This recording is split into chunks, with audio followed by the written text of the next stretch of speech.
Hi, this is me building a $3 million a year business in public, documenting every step, showing you guys behind the scenes on my media channels, my YouTube, Instagram, and the products that I'm selling. The way I do all these videos is I split them into 3 sections where I start with YouTube comment Q&A. That just means I answer a bunch of questions for you. I just do it to deliver value up front, show you guys that I know what I'm talking about, and it's also an engagement hack which improves the growth of this channel.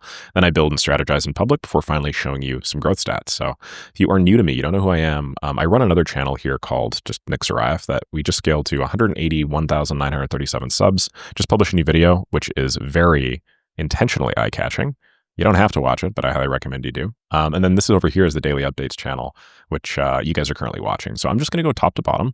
I'm just going to scroll and, I'm just going to answer all the questions that I see here. Usually I do like 10 to 20, I want to say, per day. So if you guys have questions you want me to answer, and if you stack them on this giant community tab thing and put them on any one of my videos, I will eventually get back to it, just a matter of time. And we do have quite a lot outstanding. So probably in the next couple days, I'm going to do like a very, very big question dump and just try and get through as many of these as I can.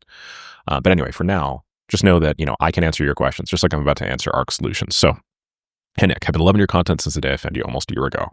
Thank you very much. The people that have been with me for the better part of the last year are the OGs. Quick question. Is it me, or are Apollo's leads just getting milked by everybody in the space? Or is it just August and everyone's on vacation? I've sent 3,000 emails, I got nothing. I tested with different copy and strategies, but all I got is out-of-office notices. Would love to hear your thoughts on this. Yeah, it depends on where you're selling to. Right now, it is August. As of the time of this recording, you might be watching this whenever.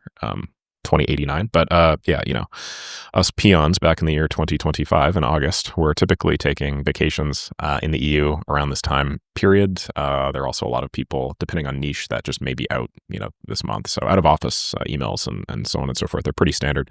That said, to your wider question, are people milking Apollo leads? For sure. Yeah.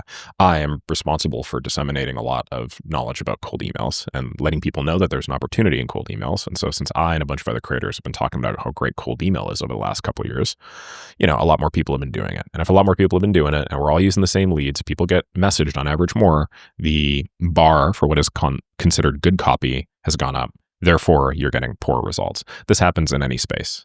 It's just a matter of competitiveness. So you can insulate against it by finding leads from other sources, not just Apollo, which is an old lead database that caches Sales Navigator leads. You actually just go direct to Sales Navigator. Literally just, LinkedIn Sales Navigator leads. I think I no longer have a subscription. Let me double check. Do I? Yeah, no, and I no longer have a subscription to SalesNav, but you can go directly to SalesNav, for instance. You can combine this with other lead scraping avenues like Vein.io, for instance, or you could just scrape information directly from the web. You could look up your niche on Google using an Apify scraper for maybe like Google search results. Then you get a big list of websites, and then you use any mail finder to add email addresses and find decision makers for you automatically. There's basically like 100 different paths to get to the same place being like a profitable email campaign. So, since Apollo and Apify are the lowest hanging fruit, obviously most people are going to use them. But if you find that insufficient for your needs, you just kind of got to go above and beyond. Chris says, looks like your shirt is right out of a package. Did you iron? No, sir, I did not. Not at all. I hate ironing. God damn, I hate ironing. And then I bought these damn like button down shirts, which they're pretty sexy from Lululemon. And then they were called the no iron button down shirts. And I was like, oh, great. So I bought them, pumped them in the dryer, did the little like de-wrinkle setting. Lo and behold, tons of wrinkles. Anyway. Hi, Nick. Theoretically, is it possible to consume all the lessons in your Skool program in 1 month? Yeah, it is theoretically possible to go through the 6 months of Maker Skool in 1 month, but I do not recommend it, and I don't actually let you do it because that would just be, putting the cart before the horse. The biggest skill you are trying to learn as a beginner in any business model, not just AI automation, is daily habits and accountability. And so I don't want you to try rushing through a whole 6 months.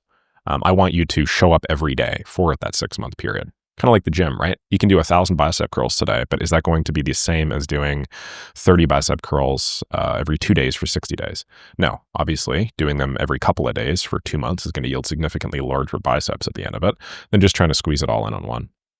So that's how I treat business, and I wouldn't recommend you try and squeeze through my program anyway. Other people's programs, their information density might be a little bit different, but yeah, not mine. Hey, Nick, thanks for the great content. Love you giving away all that knowledge for free and showing people how to build stuff. I watched your video about scraping with Apify, and you mentioned scraping doesn't really fit the terms of service, e.g. from Instagram. So is it illegal, and can you get in trouble for it? I don't know if it's illegal. I'm not a lawyer. This is not legal advice, but the legality of scraping would be very hard to, I think it'd be a hard thing to kind of figure out and discuss. If you think about like what ChatGPT is doing now, when you look up a query in ChatGPT, it is scraping the web page. And I think that's probably going to be the primary method of like knowledge acquisition over the course of the next couple of years. So I think that there's just like so much legal gray area that I don't think I would call it illegal necessarily. Is it against terms of services for those platforms though? For sure. And you always need to know anytime you are automating a platform that has it in their terms of service that is directly not allowed, there is going to be some risk. So if you're trying to do, let's say, Instagram scraping and you're feeding in your cookie from your individual Instagram account to a scraper, that is associating your profile with some sort of scraping activity. And there is a non-zero probability that you will get shadow banned or blocked, or Instagram will, decide to enforce their rules. So you just have to know, like, there are no free lunches, and automation always includes some level of risk if you're associating your account activity to a scraper. So my recommendation is look for scrapers where you don't need to associate your cookie and or account activity. Find some like half manual way of doing it, or just, do it and accept the risk like I do. How do you get such a high audio quality with the Hollyland mic? Hollyland mic is just a little like lapel mic that I use while traveling. I just use this post-processing library called Ophonic, which helps a lot. Brian says, what's your end goal with everything? Man, great question. I haven't really spent too much time thinking about this. I came across this phrase, which I really liked. I came up with it about 8 months ago, and it was that I wanted to accelerate the transition to a more efficient economy. And I feel like I've kind of done that a little bit. I have like 200,000 followers that watch my long form stuff now, which is pretty crazy if you think about it. It's like several football stadiums every single day that are subscribed to me. Insane leverage and numbers, right? And if you think about the leverage there, like, if even 1% of them work with businesses, the average number of businesses they're going to work with, probably like 10 to 100 over the course of their career. If the average business they work with impacts like 100 to 1,000 customers, and if we can make their experiences even like 5% better through automation, like I am having a pretty substantial effect on the global economy already, which is pretty cool. So what's my end goal with everything? I don't really know, but like I want to be a positive force for change in the world. Like I like making money, but I wouldn't say making money is the primary goal. I would say it's probably somewhere in like the top 5. But yeah, I just want to be, I guess I just want to be a positive impact in my own way. And maybe I'll think more on that over the course of the next couple of months. How to pause a test to be able to watch this video right away. LOL. Thank you very much. Nice. Enjoy your vacation. Thank you. You're in your 40s. Men's found the fountain of youth. Yeah, I'm 47. Brandon Long gives me some bicep curls. Thank you. Zep says, hi, sir. Can't thank you enough because the amount of knowledge you provided to me. It's immeasurable, and I'll probably never be able to even pay it off when I made it in life. Thank you, man. My question is, I'm more towards the younger side of life and based in India. Certainly looks that way. I build websites and AI automations, but in a labor-intensive country like mine, people prefer cheap human labor over automation.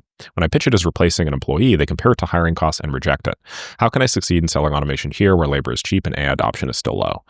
Well, everything is relative, right? So, you can sell it. You just need to sell it for less. If the average labor productivity is significantly lower, then, I think there's a case to be made for that as well. You are entirely correct that, the differential between, let's say, $100,000 a year staff member in, America versus a, I don't know, $8,000 a year staff member somewhere in India for some physical labor-based business. Obviously, the differential there's like 12x, right? So you can't charge 12x like the amount for the same thing. But because of geo arbitrage, you can charge some multiple on that and still end up positive. So just be cognizant of the fact like the comparative value will be lower. There is also another case to be made, not just for the direct expense that your automations are saving, but also the opportunity cost that they are saving. AKA, if you use an automated approach that is better than humans at something, and then you just shift all of your ops to that thing, then that will make fewer errors and then be significantly more reliable and probably function faster, which will allow your company to make more money on the top line, not just save money on the bottom. So maybe I'd start with that. But yeah, hopefully what I'm saying here makes sense. Also, I'm not 47. I was just screwing with you guys. Iman Creative says, hey, Nick, thank you so much for your knowledge and insights. I have learned so much through your videos. My questions are in stages. I'm from Nigeria. I've worked on Upwork and built my profile to $30,000. I built these through offering copy. I want to move from just a freelancer that offers deliverables to more of a strategist, and also branch out and start working with clients off platform, like a brand, so I can charge more. A lot of the work that I do is build funnel, write copy types of project. Now, I've mapped out a system I can offer as a package for clients, and I've also added a layer of AI automation to the system. Well done. My questions. I don't have video testimonials, just testimonials on Upwork. Should I offer the system for free for video testimonials or just leverage what I have? You know who else doesn't have video testimonials? Me. I don't use video testimonials. I don't really think they're anywhere near as valuable as so many people try and pitch them and make them out to be. Yeah, I mean, I have like indisputable social proof at this point. 0 of those are video testimonials. So I don't think you need video testimonials. With what I've shared, do you think posting content is premature, or should I focus on getting clients building testimonials? I think that depends on, your target audience for sure. You do have more accomplishment revenue-wise than probably like 90% of the world right now. I might go like 95. So maybe keep on pushing and keep on doing the thing that works. Keep on making the money that works. Increase your prices, obviously, so that your internal hourly rate goes up. But once you have like, maybe like 100K in earnings or something like that, you could start telling people how to make 100K in earnings. And that is the higher leverage path. Or do I work to get clients or automations, start fresh and slowly walk away from freelancing? No, I would not start fresh. Don't start fresh. You already have like a real good base here. Okay. I've been doing email outreach, says Blue is best, and I'm struggling with getting replies. Would you mind sharing copy that has served you well before and helped you get replies, possibly before you got famous in social proof? I will say, I got all this stuff in Maker Skool, and it's kind of like what I'm charging people for. So I don't really think that it would be in my best interest to share my email copy here. I have done so in previous videos. So if you find a way to go back through my previous videos, you can get the resources that I share and the templates and the assets before I was a little more locked down here. But yeah, what I will do is I will help answer the spirit of the question, which is what sort of copy works well, even before I got famous and had social proof. The simplest and straightest line path is, number 1, you identify yourself. Number 2, you illustrate why your services matter. So, some sort of social proof or association with positive outcomes. You don't need to have worked with $1 million business for this. You could say, hey, I built a system that delivered X, Y, and Z outcome. And then you could just not tell them that the system that you built was for your own company and it delivered X, Y, Z outcome for you. And then at the end, you just need to make an ask. You're not going to get stellar reply rates with this stuff. Don't get me wrong, but you can get somewhere between 1% to 2%, even if you're a half-assed copywriter. And that 1% to 2% for long enough will eventually deliver you some sort of meetings that you can use to bootstrap, learn more about the audience, and then write better copy. I was wondering whether documenting the journey of building the agency is important before getting your first clients. No, it is not. Do not. How big is your team now? What function do you hire first? Why? How? Do you have a plan of a team long-term or keep obsolete? For my agency, I don't have a team. For my communities, I don't have a team. For my agency, I do. We're actually just about to hire our first staff member, or rather we are in discussions about hiring our first staff member because we're about to close a relatively big client. And we're starting to do them on 3-month minimum terms, which is different. Previously, it was always on a 1-month minimum term. Now we're doing it on like 3-month minimum terms. And so because of that, I think we're now at the point where we can start investing more. With the 3-month minimum, I think we've closed something like 50 grand in revenue in like the last 3 weeks, maybe. I should know all of this for sure. But is my plan to have a team long-term? Yes, definitely. Keep operations as lean as possible, but for the agency anyway, definitely have a team long term. The main reason why is because I just want to I want to build like crazy social proof, and I want to be able to like constantly reference an agency that has $300,000 a month in revenue. And while I've scaled my automation agency to 72K a month solo before, I don't really think that is the straightest line path for me anymore. I think I need to focus more on the leverage of content and education, and then use that as the vehicle to more money and then having more of an impact. And then I just need to use the agency itself as like legitimatization. So I don't actually want to like spend all the time and energy myself. I don't know why my camera keeps on doing the weird stuff. Okay, got a couple more minutes before my call. So Nice says, you are 40 years. Yep, I'm 68. Gulas says, what Chrome extensions are you using and how do they speed up your workflow?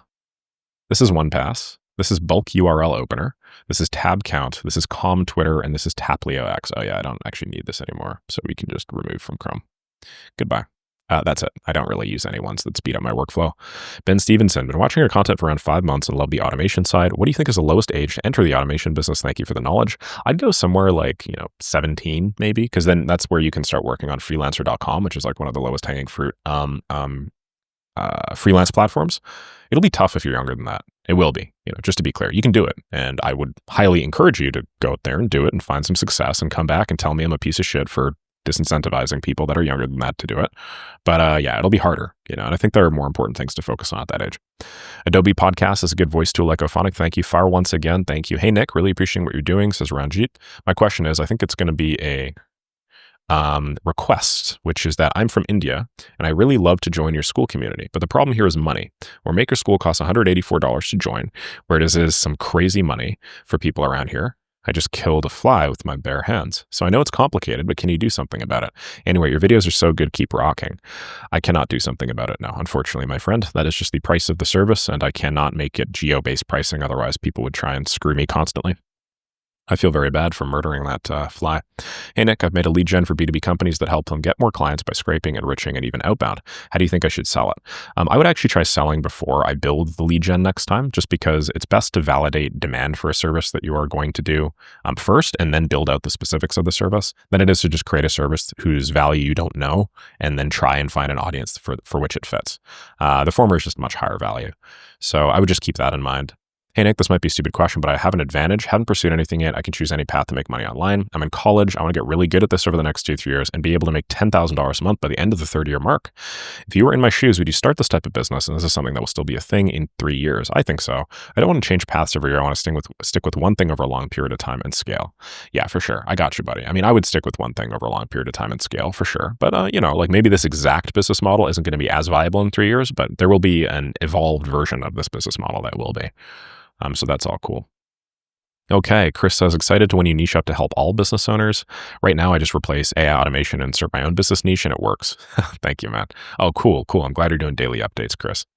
Any chance you make a full tutorial video building and automating lead gen systems? For sure, man. Just check out, Watch Me Start and Sell an AI service. This video over here, just Google it. And then, I think you'll probably have the 80-20 of what you're looking for. But okay, cool, guys. I think I've answered enough, and I need to get down to my weekly office hour thread for today. So, I do these office hours for my communities where I answer questions in a lot more detail than I do over here. It's a big point of value. So yeah, I'm just going to prep for that. In terms of what I'm doing now, I'm just doing brand stats. That's where I go through all of my channels, and then I just tabulate, my growth and stuff like that. So growth ain't looking too hot on the main channel, but I think tomorrow it will be because I published a video. 437, 802, and 98. Yeah, it's comparatively low day, I would say. But I also did my last daily update pretty late, so that probably makes sense. Okay, so you guys are probably wondering what the hell this is. The reason why this says something super extraordinarily ostentatious and attention-grabbing is because I made a video yesterday called Most Automation Content is P*RN. And I had to do that because somebody told me that if I just use the whole term, then I will get demonetized. The whole idea behind this video is that the vast majority of content out there right now on LinkedIn, X, TikTok, and even YouTube is just like dressed up smut. It is not very valuable. There are a fixed number of simple business problems that you can solve with automation. 3,000 N8N node AI agents that automate your whole life and pet your dog are not it. So if you guys like that sort of stuff and you guys want to see systems that you guys can actually build, check that video out. It's definitely the highest performing in the last month, but that's also because it's the only video I published in the last month. I like the impression click-through rate, which is cool. Average view duration is very low. So I don't know if it's just because it's not flashy. I tried to do it like very low production value-wise. But yeah, would be very interested to hear your thoughts on that. You'd be doing me a big solid if you gave that a click. Aside from that, I'm going to go prep for that weekly office hour. We've got more stories for you soon. If you guys have seen the last couple, I'm gearing up towards getting better at telling those things. Yesterday's longboard story was not very, very well put together, so I need to come up with a better way to phrase that. But I really appreciate all your support over the course of the last couple of days. And just drop any question down below and I'll add it to my stack, okay? Going to do a big question and answer day soon. Have a lovely rest of the day, and I'll catch all y'all in the next video. Bye-bye.